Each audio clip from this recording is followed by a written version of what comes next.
What up and welcome to Rama Screen YouTube channel, and here's my review of Netflix new movie, Troll 2. Let's rock this. Just gonna get right to it.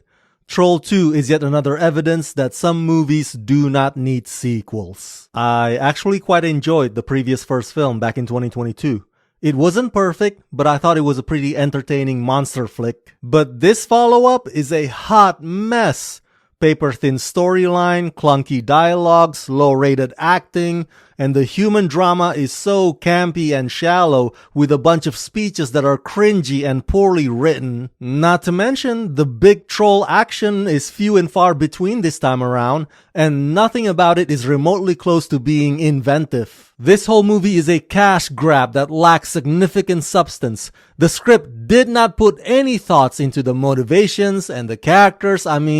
Even the Norwegian lore itself just comes across as an unsophisticated child's play. Troll 2 badly wants to have the oohs and the ahs of a Jurassic Park film, and it badly wants to have the archaeological thrills of an Indiana Jones installment.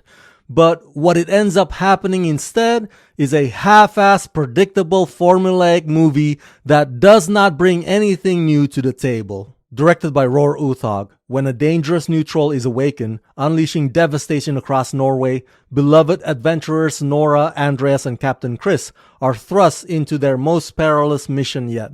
To stop the creature's ruthless rampage, they must enlist new allies and delve into the country's ancient history, searching for answers.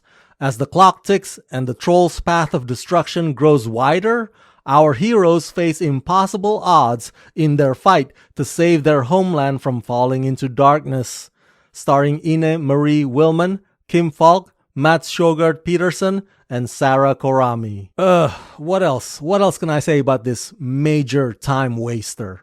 Troll 2 is derivative and cliched. Many of the original characters return, but for some reason they have become 10 times more annoying. Especially that poor excuse for a comic relief, Andreas, who just makes you want to throw tomatoes at the screen every time he shows up. The dynamics between the scientists and the military are off and awkward. There's even a forced suggested love triangle in there that ultimately goes nowhere. The heroism of the protagonist, Nora Tindeman, also goes over the top, with every single reveal just easily drops on her lap like some kind of premonition or just sheer dumb luck. Credit where credit is due, the visual effects and the CG creature designs for the massive trolls are still quite impressive, especially the way in which it blends with the Norwegian landscapes and the human surroundings. But the whole anti-Christian mythology embedded in the narrative kinda got old. Not that I'm against it or anything, but really?